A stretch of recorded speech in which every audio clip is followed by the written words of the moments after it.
I'm Bob Hallmark in Gladewater today. Over my shoulder, you can see that there's some activity going on here. This is Tempest Golf Course, and if you remember, it was Veterans Day of about 4 years ago that an enormous American flag was dedicated and erected here. You can see the pole right behind me. You notice the flag is not there. That's one of the reasons why I'm here today. That flag had to be taken down because there was some damage to the cable, and it has been down since around December. But today is a good day because the flag is going back up. Now, to talk a little bit about this, we're joined by some folks here who are in the know, so to speak. Go ahead and state your name. Brandy Flanagan with the City of Gladewater, a city councilwoman. Okay, Brandy, and we know this guy. Richard Sisk, I'm the fire chief with Sabine Fire. All right. Now, fortunately, there's no fire out here today, Richard. That's good. Yes, sir. Now, let's talk a little bit about this. This has been, the flag has become a landmark.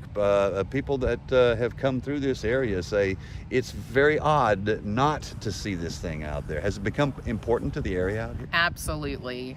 Driving by, there's very few things in our communities anymore that can move you emotionally. This is one of those sites that as you drive by, it actually moves you emotionally because the flag symbolizes not only the people who have served before and who are currently serving, but it fosters a sense of unity in our communities. And so it has definitely been missed, and we are very excited that it is going back up. All right, yeah, as a matter of fact, as you can see over their shoulders right here, the crane is moving into position as they, at some point, they will put the flag back up. But Richard, as I recall, you were here with the rest of us when this went up. I was, yes, sir. It was a very emotional ceremony. There were a lot of veterans on hand. And it's become something that is much more than just a flag. It's become part of our patriotism, I think. Yes, sir. This flag, when it was erected, it was to honor veterans, first responders, which is law enforcement, fire and EMS, and it's become a central point in our community. Every time we drive through here in the morning, we see it. It starts off our day. Mm-hmm. We get the privilege of seeing it at nighttime. And it's, in this day and time, it's important to see that flag flying high mm-hmm. for all the sacrifices that, former military have given to it. And it's a unifier. Mm-hmm. It should be flying high. We're glad to see it going back up today. It's been down for too long. Mm-hmm. We've had lots of questions on where's the flag, which tells us that the community loves it. We have people on the interstate that see it mm-hmm. and have stopped and taken pictures with it and mm-hmm. posted on Facebook. So we're very excited to see that today go back up. All right, now you're going to get a look. We're going to show you some pictures of actually the ceremony when it did go up. A massive American flag. Yes. Richard just mentioned it can be seen from the interstate when you're traveling, and that's one of the things that has been very special about this is that it is so noticeable. As I mentioned before, the damage was to the cable mechanism here, and that's why it had to be taken down.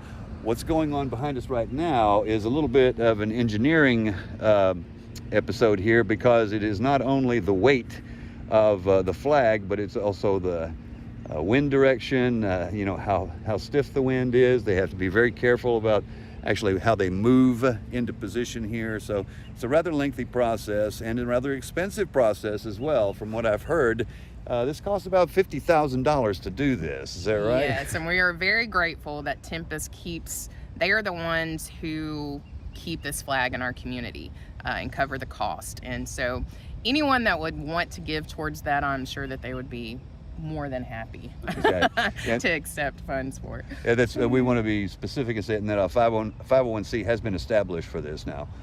So it's this is one of those things that it's periodically you are going to have to spend some money Correct. On maintenance for this, but well worth it, obviously. Yeah, I think what did you say it was $8,000 approximately each time that they have $8,000 to a quarter maybe to replace the flag. Mm-hmm. It's a very heavy flag. It takes a few people to get it down. You definitely don't want it to touch the ground. Mm-hmm. So it takes a little bit of an effort to get it down. It's well worth it, and The 501c3 will help fund it and keep it flying high. We have an individual that funds most of that himself. He's very giving in our community, but we as a community should help support that. Absolutely. And do fundraising or whatever we can to make that flag fly high. Okay, and obviously the anticipation right now building a little bit because what we're waiting for is the money shot. Yes, We're waiting for the absolutely. flag to go up. Looking forward to that. Absolutely. Yes. All right. Well, I appreciate it. Thank you so much. Thank you, sir. Bob. Thank you. All right, and very shortly the flag will be seen again here over the skies over the Tempest Golf Club, and we'll have more on this story later on KLTV 7 News for KLTV Web Extra. I'm Bob Hallmark.